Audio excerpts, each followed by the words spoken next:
වී කරල් එන්න කලින් එහෙම නැත්නම් පී දෙන්න කලින් වල්ලි ගහක් අඳුර ගන්න විදිහ පොඩ්ඩක් බලා ගන්න.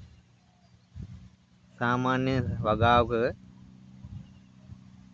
ඔයාලට දැන් පේනවා නේද උඩින් පේනවා මෙහෙම ලස්සනට වෙනෙනවා වෙනම සෙට් එකක්. මේ වගේ වී හුඟක් ඒවා බහුතරය වෙනත් ප්‍රභේද නෙමේ වල්ලීම තමයි තියෙන්නේ. මේ පඳුරක් ගලවලා බලන්න ඒකේ තියෙන ලක්ෂණ.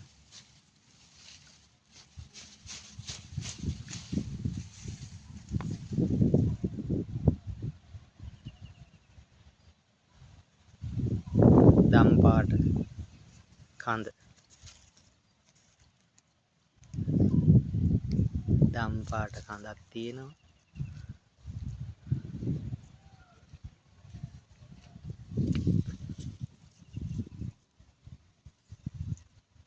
ඒ ලස්සනට තියෙන දම් පාට කඳ කොළවල අනිත් ගස් වගේ නේ කොළ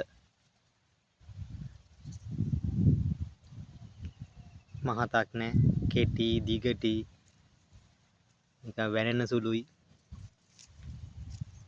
පුරුක් සෑහෙන්න පර්ව අතර දිග වැඩි නේ.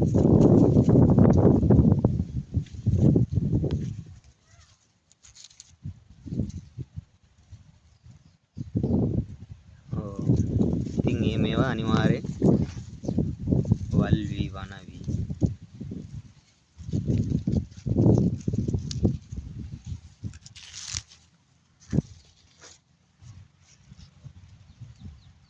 ඔක බණ්ඩි දැම්මට පස්සේ කරලා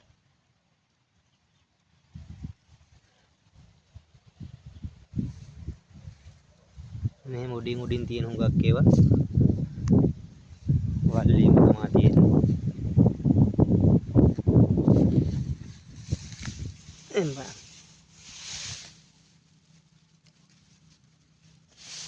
පුරුබ්බෙරිලා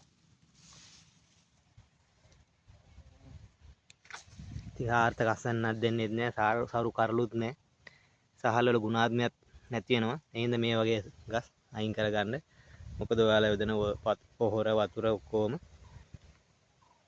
අනිත් ඒවට වඩා මෙයාලා ඉක්මනට උරාගෙන ඉක්මනට පීදිලා වී ඇට ටික හැල්ලා යනවා. ගොයන් කපන්න එද්දි මේ වී ඇට හැල්ලා පොළොවේ ඒ හින්දා වල්ලි ගස් ඉවත් කරගන්න.